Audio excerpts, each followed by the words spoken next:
Olá, meu nome é Gleice e junto com a Isabela vamos falar um pouco sobre a concordância verbal para a turma do 4º ano.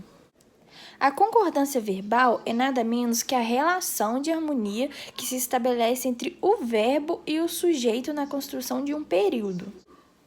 Vamos ver algumas regras. Quando temos uma relação de concordância com o sujeito simples, o verbo concorda com o sujeito em número e em pessoa. Veja no exemplo. As meninas se apresentaram lindamente. Meninas no plural e o verbo também está no plural. O mesmo quando o verbo está antecipado do sujeito. Veja nesse novo exemplo. Ocorrerão novas apresentações em breve. Ocorrerão no plural e apresentações no plural, ou seja, ocorrerão se refere a apresentações. Outro exemplo com o verbo anteposto do sujeito. Veja o exemplo. Existem histórias que emocionam. Histórias que emocionam é o sujeito do verbo existir. E esse verbo cobra concordância conforme o sujeito, ou seja, no plural. Mas devemos nos atentar com o verbo haver, porque ele não se flexiona. A utilização dele nessa mesma frase seria sua apresentação no singular. Existe uma questão específica em relação ao verbo haver. Ficaria assim: há histórias que emocionam. Em outra questão, eu tenho a concordância em relação à pessoa. Eu, tu, ele ou no plural, nós, vós, eles. Quando eu concordo com a segunda pessoa, ou seja, no singular ou no plural, o verbo deve estar de acordo com ela. Por exemplo, tu fizestes novas amizades. Como a pessoa é tu, o verbo precisa concordar com ele. Fizestes. Esse é o modo correto. Quando eu tenho um sujeito composto e anteposto, eu tenho a possibilidade de o verbo concordar com o plural. Seria o exemplo de João e Caio estavam apreensivos. Estar no plural porque se refere João e Caio, que compõem um sujeito composto.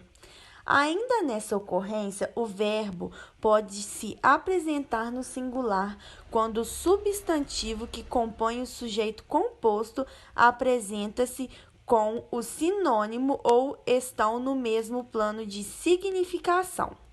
Por exemplo, amor e amizade nos fortalece sempre. Embora exista a possibilidade de apresentação do fortalecer no plural, como amor e amizade são sinônimos, estão ali muito próximos em relação à sua significação.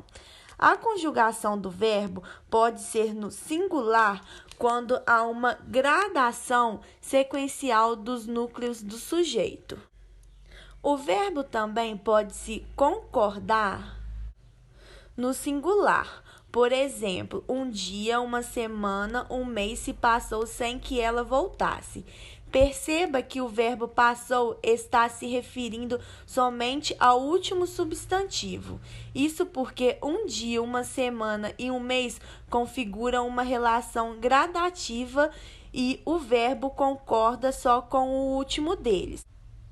Eu também posso conjugar o verbo no singular quando o sujeito composto é sintetizado no final das contas, por palavras como tudo, nada, cada um, alguém e ninguém.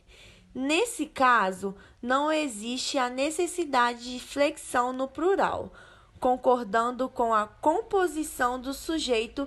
Por exemplo, à noite, a chuva, o trânsito. Nada nos favorecia nesse caso. Embora o sujeito composto seja à noite, a chuva, o trânsito, esse sujeito é resumido com a palavra nada e o verbo favorecia concorda diretamente com o nada no singular. Por fim, o verbo concordante também pode ser apresentado no singular quando o sujeito é composto por verbos apresentados no infinitivo.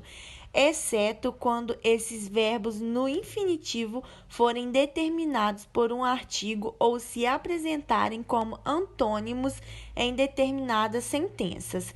Veja o exemplo para isso ficar mais claro. Alimentar-se bem e praticar exercícios é essencial.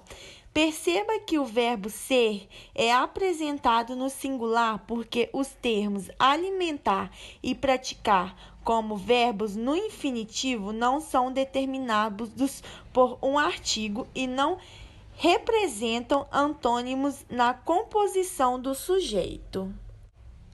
Então, eu posso concordar esse segundo verbo no singular com o mais próximo. Se houver essa determinação com um artigo, por exemplo, o alimentar-se bem e o praticar exercícios, o próximo verbo, que seria o ser, necessariamente precisa estar no plural. Seria então: são essenciais o alimentar-se bem e o praticar exercício. São essenciais. Isso porque existe a delimitação do artigo o no plural. No primeiro caso, sem o artigo o, eu posso concordar o verbo no singular. Obrigada, espero que vocês tenham gostado.